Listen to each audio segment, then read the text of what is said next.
So watching Lost Boys: The Tribe, I really was dreading watching Lost Boys: The Thirst because Lost Boys: The Tribe I thought was terrible. I really couldn't find much to say about The Tribe. Thought it was really bad. I thought Corey Feldman was one of the little saving graces, but even then his lines were kind of just catchphrases that weren't as funny in this to me. But going into this one, he's way more funnier and he's way more awesome. But this movie is way better than the last one because neither of these like at all are good as the first Lost Boys. Of course not. I was not expecting that. I was expecting them to be average or subpar or bad. And the second one was bad, but The Thirst to me was actually really cool, really fun. This actually really genuinely surprised me because, like I said, usually with sequels it's like they usually don't get better for the most part. Like there's exceptions, but usually they don't get better. They typically get worse in a way, not all the time, but a lot of the time. And I don't know, like starting out, I actually enjoyed this way more than the last one. I thought that Corey Feldman was way more interesting. His character Edward Frog in this, I thought he was way more fun, like way more funny. Like he was funny in the first one, and in the second one, it's like I didn't really think he was that funny, and it's not his fault. It's just like I don't know. I didn't feel like there was really much to say with his character. Like I didn't think he had that great of jokes in the second one, but in this one, he is really hilarious. Like there were times I laughed out loud because he plays that blank demeanor pretty well, like on purpose, where he's trying to be this badass, and I think he is, but like he cracks me up in a lot of lines.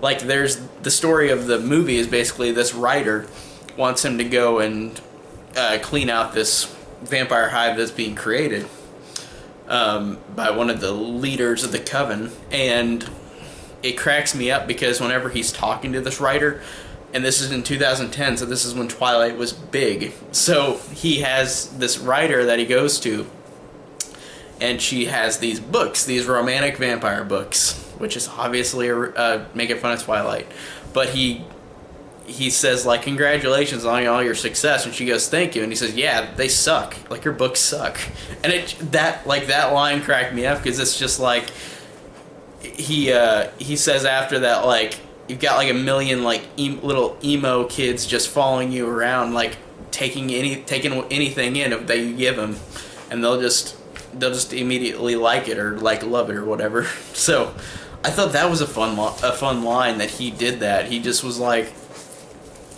it's funny whenever he acts like that. Whenever he's just like whenever he's making fun of somebody. I don't know why I think that's as funny, but he cracked me up in this one with lines like that. And there's a lot of humor with this character, and just like the humor as a vampire movie, because all three of these are comedies, all three of these Lost Boys movies. But it cracks me up at the beginning because there's that Washington D.C. opening thing where it said Washington D.C. the other murder capital. Ha ha ha. Oh yeah. But it opens in Washington D.C.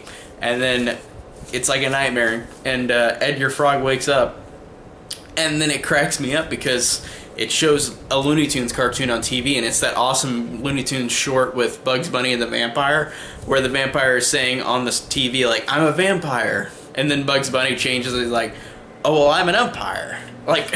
Like jokes like that in the movie made it actually really funny, because it just was self-aware in a way that wasn't like the second one, where the second one was self-aware, but it just wasn't funny. Like, it wasn't interesting, and I didn't think the jokes landed in the second one at all. And it's funny that his character's brother is in this, but it's not Corey Haim, because Corey Haim died before this even started, this was released in 2010, and he died in 2010. So I wonder if it was literally right before, which is sucks. It's horrible that he died, but like, or not his brother, the Sam character. I think that's right, unless I'm mixing them up. I get all three of them, the two others mixed up, the brother and the other character from the first movie, like the kid. Like I get those two mixed up because, again, I've only seen these once so far. But But yeah, he comes to his brother, and his brother is apparently a vampire now because he was the vampire hunter before, but now he's an actual vampire. So he has to fight him along with this coven, and I think that made it fun. It made it interesting, actually. It made it more just entertaining overall. Like, the entertainment value in this is way high compared to the second one. And like I said, the fights are better. The vampires look better than the second one. I think that they all look more intimidating, more creepy, and like just way more creepier than the last one. And overall, this is a big improvement on the last one. Just really likable. A really likable main character, really likable side characters. It's not the same story as the first one, like the second one did, where it's just like, oh, it's the same story. These people moved to this town, except this time it's the girl out of the brother-sister trio that gets turned instead of the boy, like the first one.